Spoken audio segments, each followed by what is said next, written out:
Be Simple says, please, could you give me some useful tips to deliver a good presentation in front of an audience?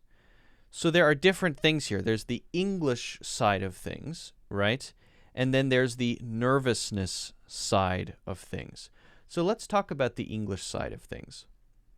The tendency is to want to write down every single word, right? To give yourself a script that you can memorize, that then you can just recite at the time of the presentation.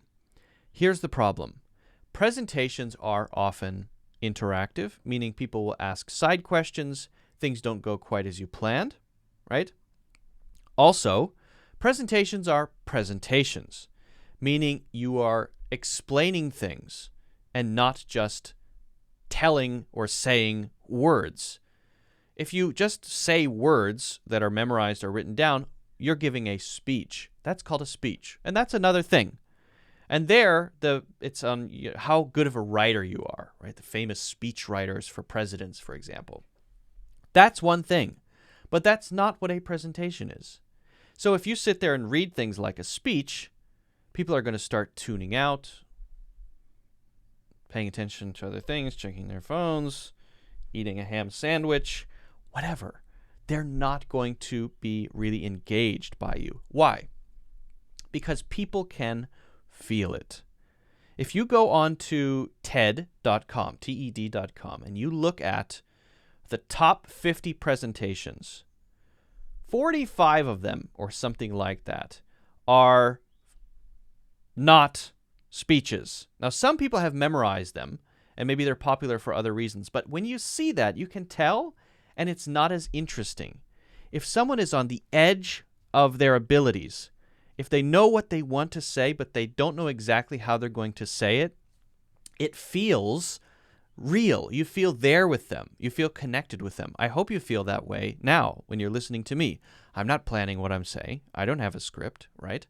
I don't know what I'm about to say, and it's slightly terrifying. But that terror is something that you have to embrace.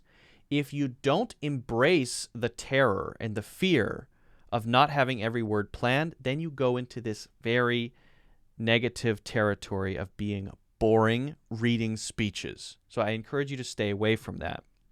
You might say, but I can't because it's too hard. This is the power of an outline. Outlines are so powerful. If you have a very, very clear bullet-pointed outline that you have written down somewhere or memorized, now that doesn't mean every word, just the main thing you're going to say, then you can at least relax about your ideas. Then all you have to think about is how to say it. And if you make English mistakes, frankly, as long as people can understand you in a meeting or whatever, people don't care. They don't care if you mix up tenses or whatever. Nobody cares, right? So that should help you relax.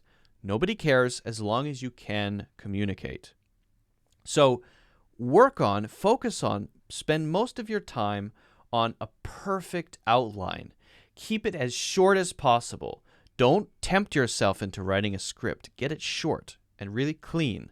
Get your main ideas down. Memorize it if you like. Memorize the outline. What am I going to say first? What am I going to say next? What am I going to say after that? It's very clearly organized. Sort of section 1, point, example. Section 2, point, example. Section 3, point, example. Conclusion idea. And you organize it and work on that, then you know it. You know what you want to say. You no longer feel stressed. And so that should give you the room to then talk through it. And if you know that most people don't really care about your English being perfect, then you should be fine. And if you embrace the fear that you might feel when you're doing that for the first or second time, what you'll find is after 3, 4, 5, 6 times, it's easy. It's relaxing. It's fun. You want to do it, right? When I first started doing live streams, I was so scared, terrified. And now I really enjoy it. I like it. I like answering questions. And so it just takes practice. And then as for the nervousness thing, it'll go away by itself. Whenever you have the chance, always choose the path of most resistance. Do the hardest thing that you can. Because when you do the hardest thing that you can, you will find 6 months later, when you look back at the thing that you initially thought was very hard, that you've climbed up 1,000 feet. And that looks easy and basic. And now you're facing new challenges, and you're encouraged to continue because you can see how far you've come. If you always choose the path of least resistance, the easiest path, I mean, good luck. Life's going to be tough. Hopefully that helps. That's what works for me. Guys, if you haven't already, make sure you hit the like button, of course. Don't forget to subscribe and check out the full English courses, which are on sale in the links in the description.